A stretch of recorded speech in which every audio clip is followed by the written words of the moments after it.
కొడాలి నాన్నగారు ఉన్నారు ఇక్కడ గత 4 టర్ములు గెలిపిస్తున్నారు. మరి ఆయన ఏం చేయలేదంటారా? మాకు అసలు అసలు ఎమ్మెల్యే ఎవరో మాకు అసలు మా గుడివాడికి ఎమ్మెల్యే ఎవరో అసలు మాకు తెలియదు.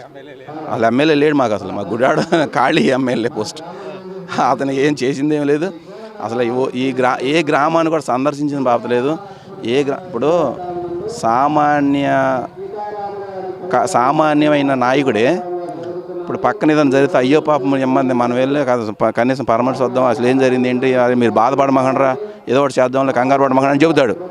కానీ ఈ మనిషికి ఏ మనిషి ఎటుపోయినా సామాన్యుడు చచ్చిపోయినా అసలు అతనికి పట్టదు. అతను ఏంటంటే ఒక ఉన్నతమైన ఎవరైనా చనిపోతే అక్కడికి వెళ్ళి ఉన్న దండేసి దండం పెట్టి వస్తాడు. కానీ ఈ జనాలు ఎక్కడ ఎవడు చచ్చినా బతికినా అసలు ఆయనకి పట్టదు.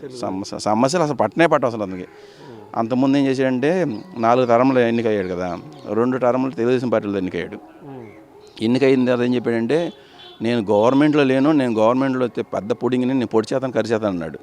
సర్లే పిచ్చి జనం ఏం చేశారంటే ఫస్ట్ నేను యావదాస్తి అమ్మేశాను, నేను అంతా అమ్మేసేసి మీకోసం ఎలక్షన్ ఆడుతానంటే జనం అమ్మేసి అటు ఓట్లు వేశారు. తర్వాత ఏం చేశాడు, నేను గవర్నమెంట్లో లేను, గవర్నమెంట్ వస్తే నేను ఎర్రదీసేది అన్నాడు. మళ్ళీ నమ్మారు. మళ్ళీ వైసీపీలోకి వెళ్ళాడు. తెలుగుదేశం వాళ్ళంతా మోసగాళ్ళు, అసలు దగాకారులు, దోపిడీదారులు.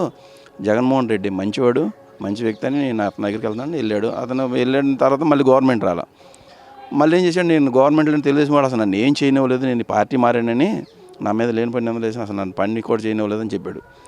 గవర్నమెంట్ వచ్చింది, 2 సంవత్సరాలు మంత్రి అయ్యాడు. అసలు కనీసం ఎస్సీ ఎస్టీ బీసీలకు ఒక్క పని చేసిన బాధలేదు. వాళ్ళని అసలు దగ్గరికి వచ్చి మాట్లాడించిన బాధలేదు. అంతా వాళ్ళ సామాజిక వర్గం. కాకపోతే ఏంటంటే పైకి ఏంటంటే వాళ్ళ అమ్మందంగా వీళ్ళ అమ్మందంగా వాళ్ళ సామాజిక వర్గం తిడుతుంటాడు. ఎందుకంటే ఓట్ల కోసం.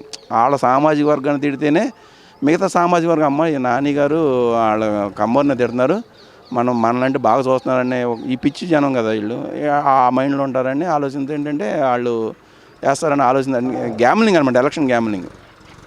ఈసారి ఆయనకి సాకు చెప్పడానికి ఏమీ లేదు పాపం. ఇప్పుడు ఆయనకి అంతకుముందు 2-3 సార్లు నేను అధికారం లేను, ఆ గవర్నమెంట్ మరి ఈ గవర్నమెంట్ మరి అని చెప్పాడు. ఈసారి వేరే గవర్నమెంట్ మారాను, ఈ సాకు నాకు అది చేయలేదు ఇది చేయలేదు, నాకు ఈసారి అవకాశం అని చెప్పడానికి లేదు పాపం. ఆయనకు ఒక ఆయుధం వచ్చింది పాపం.